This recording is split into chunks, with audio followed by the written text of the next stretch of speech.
The ATG Split Squat is one of my favorite lower body warm-up exercises and mobility drills.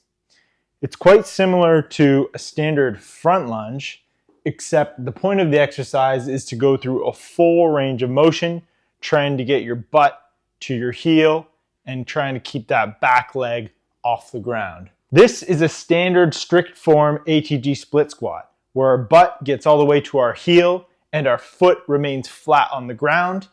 The back knee remains off the ground and leg straight. Now this is going to be pretty challenging if you're new to this exercise, and especially if there's some stiffness to work through in your ankles and hips. This is why using an elevated surface is often a great place to start, going higher, generally easier, to lower and lower as you increase your mobility. This exercise requires ankle mobility, getting your knee over your toes, hip mobility, getting your knee towards your chest, and also hip flexor mobility, getting that leg behind your body and opening up the front of the hip. Let me show you a few different variations and ways you can target this exercise to work on each of these areas. If we're focusing on the ankle, we want to likely have a higher surface, and then all we really want to worry about is driving our knee over our toes and putting a lot of weight through the ankle to really stretch out the back side of the ankle and not letting the heel come up off the ground. So keep the leg flat, drive weight over your toes, and get a stretch on that ankle.